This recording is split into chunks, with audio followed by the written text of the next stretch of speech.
Seja muito bem-vindo a mais um episódio do Descomplicando. Nos últimos anos, falar sobre mudanças climáticas deixou de ser um assunto restrito às áreas ambientais. Hoje, esse tema está diretamente relacionado à gestão de riscos, à competitividade das empresas e à forma como os investimentos são realizados. E existe um setor que tem um papel fundamental nessa transformação, o setor financeiro. É justamente sobre isso que vamos conversar hoje. Nossa convidada é a Daniele Oliveira, que é gerente de investimentos da Inovar Previdência, entidade que vem construindo uma trajetória consistente na agenda ESG, incluindo a realização do inventário de emissões, a compensação de carbono e a conquista do selo CO2 neutro. Daniele, seja muito bem-vinda ao Descomplicando. Muito obrigada. Obrigada a todos aí que assistem, acompanham esse canal. Importantíssimo para poder conseguir disseminar ainda mais o tema que a gente está tratando. E obrigada pelo convite. Daniele, conta um pouco para a gente sobre a Inovar e o seu papel na Inovar. Legal. Antes, vou contar um pouquinho sobre mim. Eu sou gerente de investimentos da Inovar, trabalho há 20 anos com investimentos e com previdência complementar. Nessa trajetória especificamente focada na previdência complementar, eu acho que é importante e válido a gente colocar aqui também um pouco da definição, a respeito. A gente tem hoje um país aí de mais de 200 milhões de pessoas. Essas pessoas não conseguem, pela situação da previdência pública, do país, serem assistidas ao longo do tempo. A gente tem diversos estudos aí a respeito. E a previdência complementar é um instrumento, que de uma forma ou de outra, até pela sua natureza, de garantir, inclusive, a segurança financeira das pessoas na fase que elas mais precisam, no momento em que a longevidade das pessoas ela vem aumentando e a gente só vê o déficit da previdência pública andar no mesmo patamar, a previdência complementar vem como uma solução de segurança financeira para as pessoas lá na frente, E a partir de alguns anos para cá, a gente tem aí mais um instrumento à disposição da população para conseguir garantir essa segurança lá. A Inovar Previdência nasceu há mais de 30 anos atrás. Hoje a gente oferece previdência complementar para quase 4 mil pessoas. São 800 assistidos, que são as pessoas que a gente classifica como aposentados. Pagamos mais de 60 milhões de reais de aposentadorias mensais para essas pessoas. E hoje, com patrimônio de mais de 1 bi de reais, a gente busca continuar garantindo o presente das pessoas que já acessam esse benefício de aposentadoria e o futuro das pessoas que vão passar a acessar daqui para frente.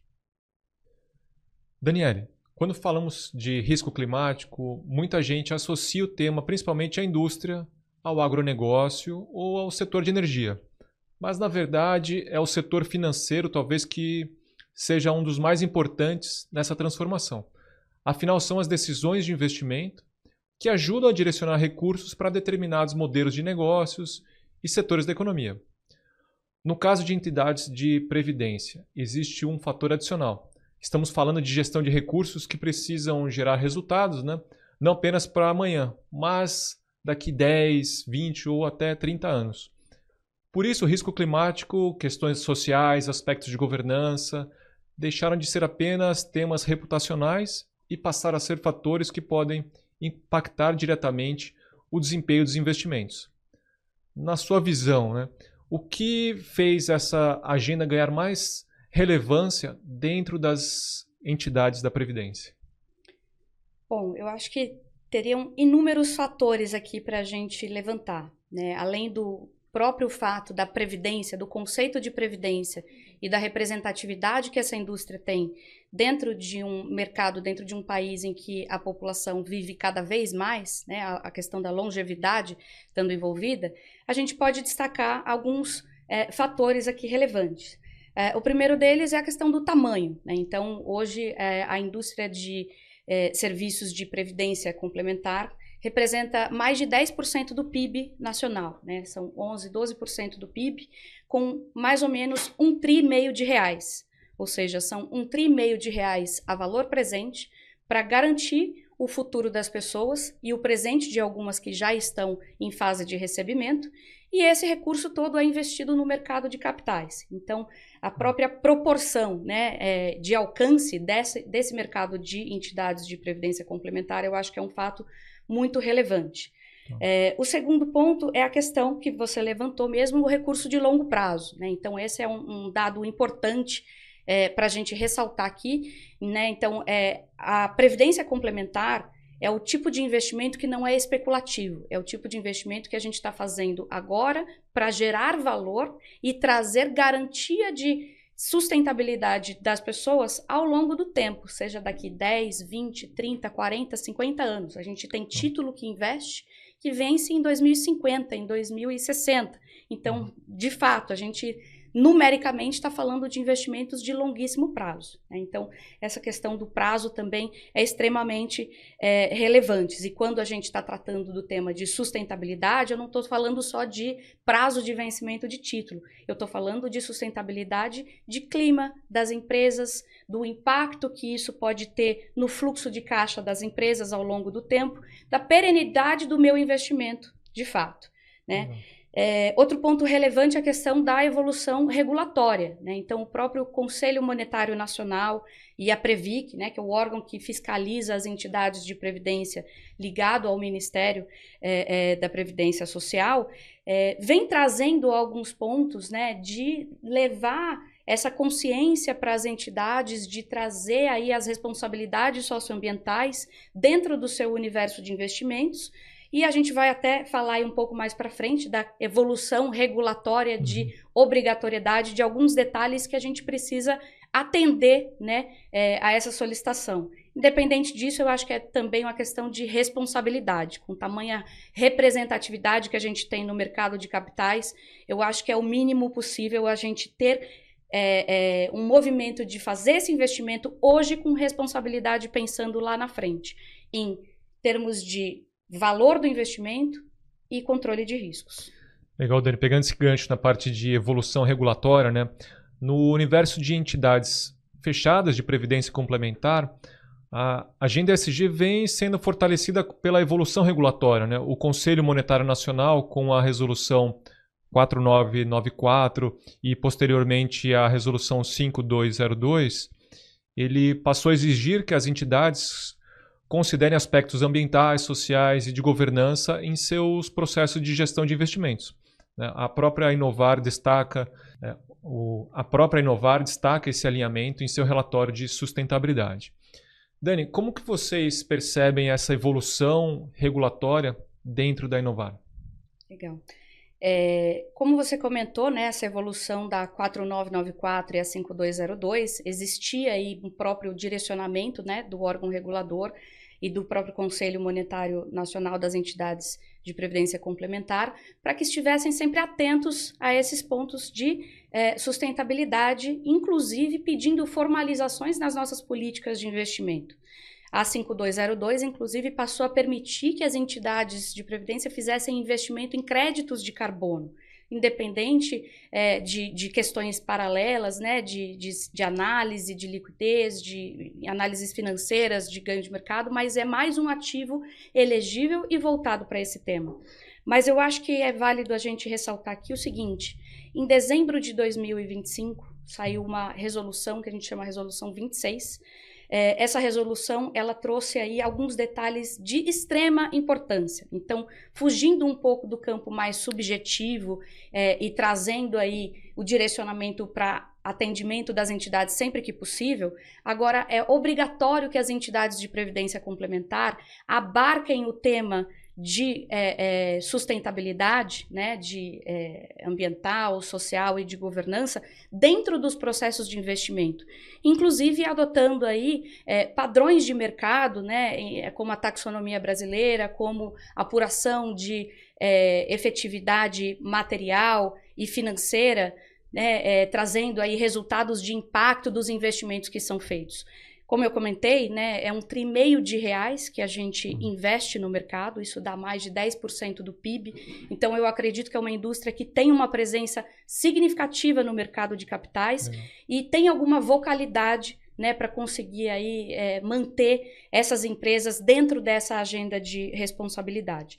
Então, o órgão regulador, eu acho que trouxe aí para a gente tirar um pouco da cena paralela, né, de coadjuvante e limpar um pouco do greenwashing que a gente vê por aí acontecendo, né, e deixar de ser uma placa e trazer um pouco mais para um âmbito de prática, né, de trazer resultados, como você comentou, mensurável, é uma forma de medir risco. Tanto o risco ambiental, que isso pode refletir financeiramente nos investimentos que a gente faz daqui para frente, como de risco imediato, né? Infelizmente, esse é um tema que a gente tem mais do que nunca urgência para poder tratar hoje. Caso a gente não trate hoje, não vai ter investimento para a gente buscar resultado no dia de amanhã, né? Então, nesse âmbito, até um comentário que você fez aqui, a gente começou a entrar mais no detalhe desde que a gente fez aí a divulgação do nosso primeiro relatório de sustentabilidade, trazendo, né, de forma transparente para o mercado e para os nossos clientes participantes, principalmente, como que a Inovar está nessa jornada de sustentabilidade, tanto na sua operação administrativa como nos recursos que ela administra. Legal, Dani, bacana que as regulamentações têm surgido, né? Então você comentou essa que surgiu na resolução 26, né, de dezembro de 25, e queria que você comentasse um pouco da atuação da ABRAP, né? Falar um pouquinho da ABRAP e atuação e como vocês têm trabalhado como associação para essas regulamentações, né, serem seguidas. Perfeito. A ABRAP, ela é uma associação dessas entidades de previdência complementar, né? Então, hoje existem diversas entidades que abarcam aí um volume de recursos grande da previdência complementar da população brasileira. E o termo associativo, né? O caminho associativo ainda é um dos caminhos que a gente consegue ter ainda mais vocalidade e uma forma mais fácil de alcançar, né, determinadas empresas e determinados players de mercado. A ABRAP, ela vem atuando diretamente com o órgão regulador no sentido de alinhamento e com as próprias entidades no sentido de entendimento, de buscar soluções, né, e de forma prática trazer aí maior clareza, né, de quais são as exigências específicas, como que essas entidades podem atender, se existem órgãos, se existem algum grupo ou alguma instituição de mercado que pode auxiliar essas entidades a atender um nível de exigência hoje, né, para as entidades que, na minha opinião, não é tanto só para uma questão regulatória, é mais uma questão de responsabilidade, né? Eu, como comentei, sou gerente de investimentos, mas sou eu que carrego a bandeirinha do ESG dentro da nossa instituição, e isso gratificantemente, eu acho que é gratificante, né, a gente colocar aqui o quanto que isso mostra e traz de satisfação quando a gente vê resultado nisso tudo acontecendo.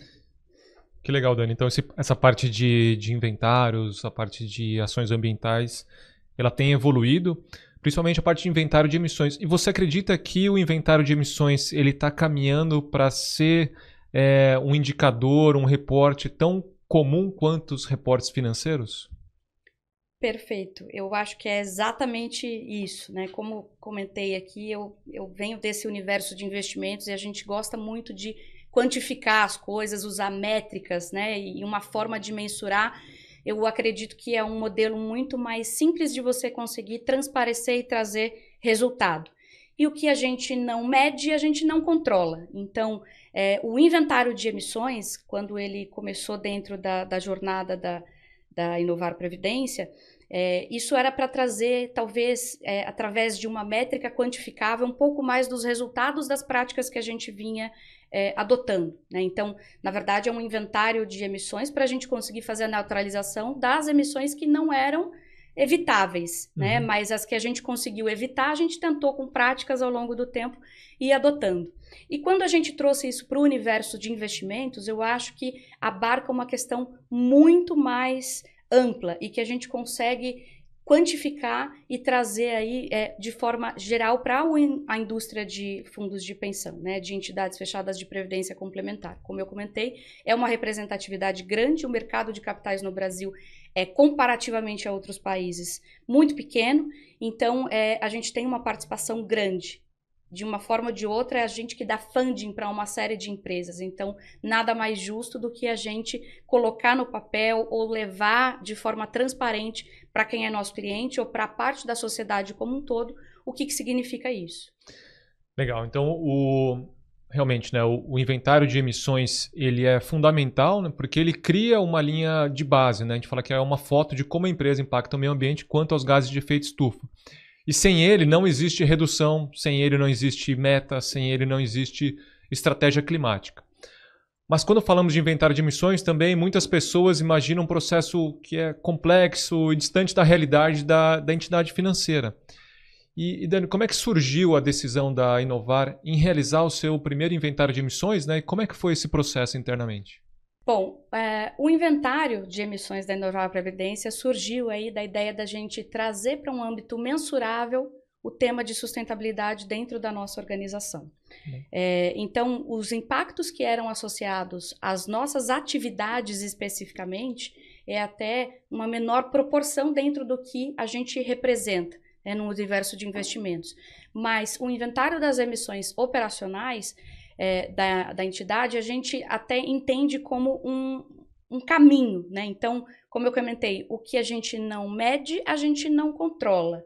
E medir é um início para que a gente comece a agir e depois ter resultados. E aí, ter resultados, pessoalmente falando, é algo que não tem preço. A gente vai ver resultado dentro do que representa para o valor das empresas, a gente vai ver resultado ao longo do tempo, o que o recurso que a gente investe traz para os participantes, clientes participantes, mas quando na prática, eu digo isso como uma satisfação pessoal, né?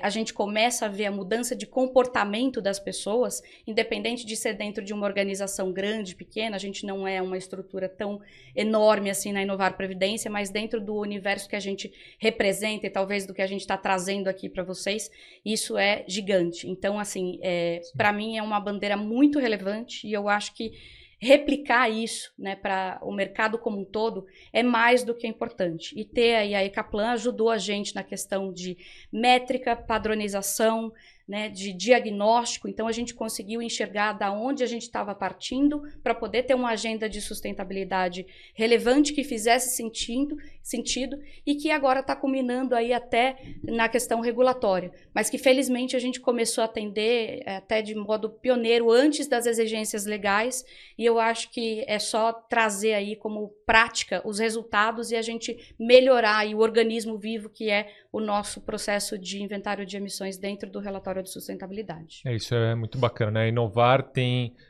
se antecipado a diversas exigências, né? E trazido essas ações como exemplos que as pessoas podem fazer, não é tão complicado, né? E igual você comentou, você tendo os indicadores, é muito mais fácil você demonstrar isso e engajar as pessoas. Bom, mas uma dúvida, né, muito comum de quem está começando essa jornada, né? Depois que você tem o inventário de emissões pronto, né? E o que muda na prática? Dani, quais são os principais aprendizados, né, ou ações concretas que surgiram a partir do resultado obtidos, né, do inventário de vocês? Houve alguma mudança de visão, de processo ou priorização após a realização desses inventários de vocês? Eu acho que dá para trazer aqui como resultados concretos conhecimento e instrumentalização. Então, o inventário se tornou um instrumento para que a gente conhecesse a nossa operação, a nossa carteira de investimentos e, principalmente, para a gente ter informação para as próximas tomadas de decisão. Então, ela é mais uma variável no nosso processo de ações internas, enquanto operação administrativa, e do nosso processo de investimento enquanto tomadores de decisão, quando a gente está falando de alocação. Posso trazer aqui 2 insights relevantes que marcaram bastante a gente nessa agenda ESG e do processo de inventário, né? Na operação administrativa. Nós temos uma operação enxuta, onde, mesmo sendo enxuta, a gente tem todas as operações de processamento, né, das informações da nossa realidade ali para atender a esses 4.000 participantes e muito mais, que a gente espera daqui para frente, obviamente.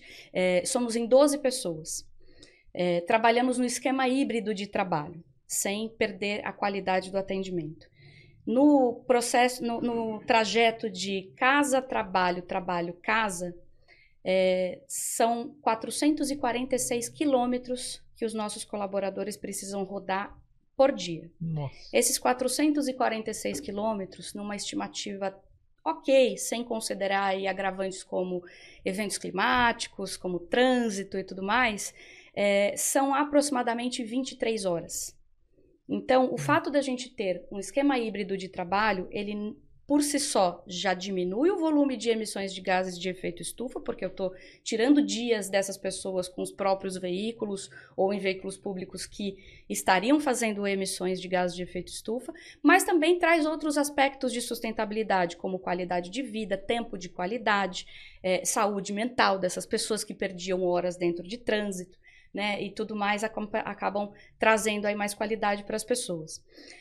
Isso dentro da nossa realidade aí da operação administrativa, o inventário de emissões da nossa operação ajudou a gente a trazer isso para a realidade e inclusive tomar ações de RH mais voltadas nesse âmbito, né? Na questão do inventário dos investimentos, olha só que bacana, a gente levantou mais de 500 empresas dentro do nosso portfólio de investimentos. Considerando as empresas que participam de grupos econômicos, se virou mais ou menos 300 empresas. Nós conseguimos abarcar 1/4 disso no nosso inventário de emissões do ano passado. Mesmo sendo 1/4, eu consigo dizer para você que 5 empresas, representadas por 90 empresas que a gente observou, né? Então, recapitulando, de 500 empresas viraram 300, porque a gente saiu aglutinando as empresas que participavam de grupos. A gente conseguiu fazer um inventário de 1/4 disso, 1/4 disso são mais ou menos 90 empresas. Dessas 90 empresas, 5 representam 77% do volume de emissões de gases de efeito estufa do portfólio que a gente estava olhando. Esse portfólio é 15% do total dos investimentos da Inovar. Mas 5 empresas representam 77% de gases de efeito estufa do nosso portfólio elegível e observado ali no momento. Então, eu acho que dá para ter uma boa noção de representatividade, de concentração nos portfólios, e o que eu acho que a gente consegue fazer daqui para frente com esse tipo de instrumento, esse tipo de informação, tanto no sentido de cobrar essas empresas diretamente ou de usar o nosso setor como um todo para poder acessar essas empresas para que elas tenham aí cada vez mais responsabilidade com o presente, obviamente, mas principalmente com os seus projetos de transição energética e com outras responsabilidades do âmbito social e de governança daqui para frente. Que bacana. E esse é exatamente o tema que a gente vai colocar agora, mas antes de entrar nele, esse primeiro exemplo que você colocou, por isso que o relatório de sustentabilidade de vocês e também alguns outros relatórios de sustentabilidade, eles dão muitas dicas, né, do que as empresas podem fazer, como trabalhar esses dados, então isso é muito bacana.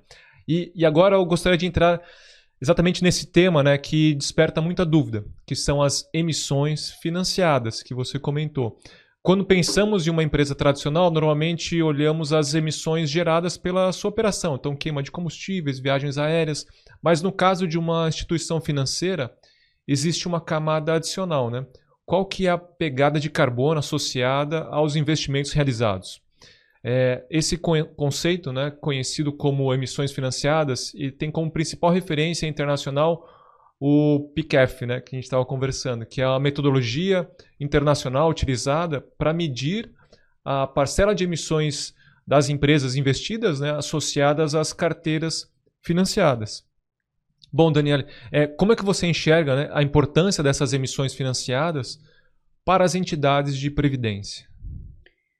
No contexto de classificação, né, das emissões, a gente até fala um pouco disso no nosso relatório de sustentabilidade. Eu acho que quem está por dentro do tema até consegue enxergar um pouquinho essa diferenciação, né, de classificar um tipo de emissão e outra.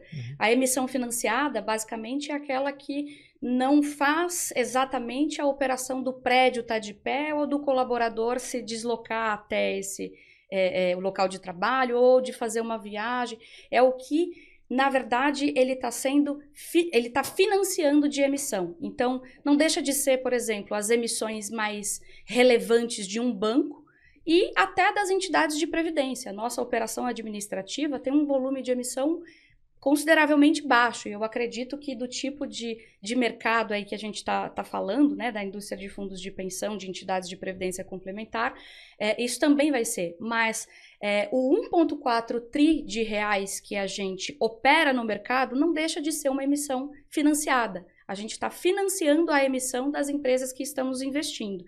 E no caso, por exemplo, vou usar de novo aqui o exemplo de um banco, né? Para mim é interessante ele divulgar um relatório onde ele diz quanto que custa em termos de emissão de gases de efeito estufa, o ar-condicionado e a sua operação administrativa, mas para mim, como investidora e que abarca o tema ESG dentro do meu processo de investimentos, é mais relevante ainda saber se o recurso que ele está dando de funding para a empresa XPTO, ele vai para comprar uma caldeira para poder fazer queima de combustíveis fósseis ou não, ou se ele vai comprar aí um poste para poder fazer a geração de energia eólica. Então, tanto em termos de risco de crédito, para esse banco saber se ele vai receber esse dinheiro de volta, se onde o cara está aplicando, a empresa que ele está dando funding, vai ter sustentabilidade do próprio negócio daqui para frente, mas eu, na hora de fazer investimento nesse banco, né, então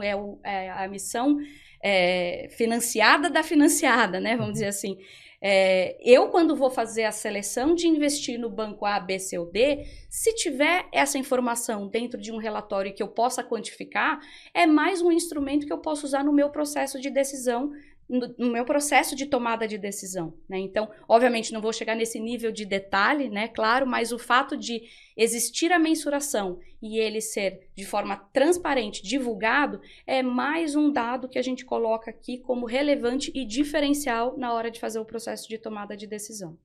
Empresas mais preparadas para a transição climática tendem a estar melhor posicionadas para capturar valor ao longo do tempo. Por isso, né, as emissões financiadas estão deixando de ser apenas um indicador ambiental para se tornar uma ferramenta estratégica mesmo de gestão dos seus investimentos. Bom, é uma coisa normal, né? Depois que você faz o inventário de emissões, o primeiro passo é você trabalhar a redução das emissões de carbono, porém sempre tem as emissões inevitáveis. E essas emissões as empresas podem compensar apoiando projetos ambientais certificados. E a Inovar, ela já pelo terceiro ano consecutivo faz a sua compensação de carbono e ela recebeu o selo CO2 neutro. E queria saber de você, né, o que representou para vocês essa certificação e esse selo? Coerência. Então, não basta a gente falar sobre sustentabilidade. O importante é a gente transformar o nosso compromisso em ações concretas. Então, coerência eu acho que é uma palavra que faz muito sentido aqui. Não adianta eu cobrar de um gestor que a gente faz investimento, ou de uma empresa que a gente aplica um recurso, um compromisso que eu não pratico. Então, o selo trouxe para a gente a garantia e a formalização do que a gente de fato coloca na prática. Então, como você comentou, primeiro a gente faz um inventário, entende as nossas emissões, verifica o que é possível a gente reduzir e o que a gente ajustar dentro da nossa operação, para então o que na prática, dentro da possibilidade de cada grupo, fazer a sua compensação de emissões, né, quando for possível. Além disso, é um instrumento que, como eu já comentei, que a gente pode usar ativamente para poder cobrar as empresas, cobrar as investidas ou cobrar gestores terceiros para, de fato, buscarem trazer para a realidade e para ações práticas exatamente tudo o que está sendo falado, como já comentei aqui, fugir do greenwashing e trazer um pouco mais para a realidade, né? Então, o selo também traz para a gente aí a questão da gestão do processo de investimentos e da nossa operação administrativa baseada em evidências. Então, as evidências que a gente teve que apresentar para poder alcançar o selo, que é um instrumento aí regulado, rastreável e que a gente consegue comprovadamente mostrar onde a gente agiu, que forma que a gente agiu e como a gente pretende melhorar, são os próximos passos. Bom, Dani, primeiro queria agradecer, muito obrigado pela sua participação e também mostrar que a Inovar tem trabalhado o tema sustentabilidade, não é uma questão de moda, mas é um tema que vocês já tratam há bastante tempo e também que o risco climático deixou de ser um tema só ambiental, mas também um risco financeiro. E queria que você deixasse um último recado para finalizar também. A discussão sobre sustentabilidade na Inovar Previdência não é uma discussão reputacional ou sobre imagem. É uma discussão sobre informação, sobre gestão de riscos, sobre proteção de valor no longo prazo. Transparência é parte de um requisito de valor. Então, quando o participante escolhe a Inovar Previdência como operadora dos investimentos que vai criar a sua reserva de longo prazo, ele está fazendo a sua parte e espera que a gente esteja fazendo a nossa parte. Formalizar isso publicamente faz parte da nossa estratégia de valor e assim entendemos que também deve fazer parte da agenda das grandes empresas do país. Vemos com muita preocupação movimentos ou instrumentos regulatórios que reduzam o incentivo à divulgação de informações, especialmente do âmbito de responsabilidade socioambiental. Quanto mais informação qualificada estiver disponível para os investidores e para o mercado, melhor vai ser a avaliação dos riscos e das oportunidades de investimento. Nossa responsabilidade com o tema não está pautada na obrigação do cumprimento de uma demanda regulatória, mas na responsabilidade com o todo, seja com a alçada social, ambiental ou de governança. A definição da prioridade desse tema dentro das organizações e das entidades fechadas de previdência complementar, combinada com parceiros tecnicamente qualificados dentro do mercado e o direcionamento de recursos específicos para esse tema, contam aí com a ajuda do uso de tecnologia para poder trazer resultados práticos e rápidos para que a gente consiga enxergar resultados o quanto antes. Na Inovar Previdência estamos empenhados em seguir aprimorando o nosso modelo, criando impacto positivo na vida das pessoas e do ambiente. E é isso. Legal, Dani, muito obrigado. Bom, e a pergunta que fica para quem está nos ouvindo é: se o futuro dos investimentos será influenciado pelas mudanças climáticas, será que ainda faz sentido tomar decisões sem medir esses impactos? Obrigado pela audiência e até o próximo episódio do Descomplicando.